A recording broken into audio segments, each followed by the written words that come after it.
மாண்புமிகு முதலமைச்சருடைய செயல்பாடுகள் ஒட்டுமொத்த நாடே பாராட்டும் வகையில் இருக்கிறது.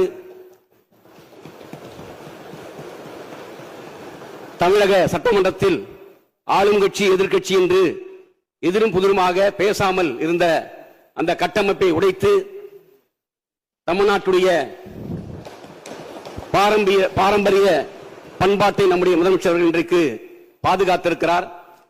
1967 ஆண்டு பேரர் அண்ணா அவர்கள் வெற்றி பெற்ற பிறகு அன்றைக்கு பெருந்தலைவர் காமராஜரை சந்தித்து வாழ்த்து பெற்றதைப் போல நம்முடைய முதலமைச்சர் அவர்கள் வெற்றி பெற்ற பிறகு நம்முடைய பிரதான எதிர்க்கட்சியான திராவிட முன்னேற்ற கழகத்துடைய தலைவரும் முன்னாள் முதலமைச்சருமான அண்ணன் ஸ்டாலின் அவர்களை சந்தித்தது, அதே போல மறுமலர்ச்சி திராவிட முன்னேற்ற கழகத்துடைய தலைவர் திரு வைகோ அவர்களை சந்தித்து வாழ்த்து பெற்றது, அதே போல திராவிட கழகத்துடைய தலைவர் திரு ஆசிரியர் வீரமணி அவர்களை சந்தித்து வாழ்த்து பெற்றது, அதே போல பாட்டாளி மக்கள் கட்சியுடைய தலைவர் திரு அன்புமணி ராமதாஸ் அவர்களையும் சந்தித்தது, அதே போல நாம் தமிழர் கட்சியுடைய தலைவர் சீமான் அவர்களையும் இடதுசாரி கட்சி தலைவர்கள் தோழர் வீரபாண்டியன், தோழர் சண்முகம், அதே போல விடுதலை சிறுத்தை இயக்கத்துடைய தலைவர் திருமா அவர்களை சந்தித்து வாழ்த்து பெற்றிருப்பது என்பது இன்றைக்கு தமிழ்நாட்டில் ஒரு புதிய சகாப்தத்தை இன்றைக்கு நம்முடைய முதலமைச்சர்கள் ஏற்படுத்தியிருக்கிறார்.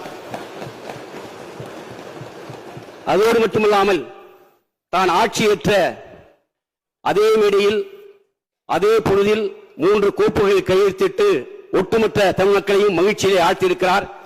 குறிப்பாக இன்றைக்கு பெண்கள் மற்றும் குழந்தைகளுடைய பாதுகாப்பை கருத்தில் கொண்டு சிங்கப்பெண் படை அமைக்கப்படும் என்ற கையெழுத்திட்டிருப்பது, அதே போல இளைய சமுதாயம் இன்றைக்கு போதையிலே புறையோடி கொண்டிருக்கிறார்கள். அந்த இளைய சமுதாயத்தை மீட்டெடுக்கும் வகையிலே அதற்கு போதைப் பொருட்களை தடுப்பதற்கான கையெழுத்து, அதே போல 200 யூனிட் வரை மின்சாரம் இலவசம் என்ற கையெழுத்திட்டு இன்றைக்கு ஆரம்பமே அமர்கலப்படுத்தி இருக்கிறார்.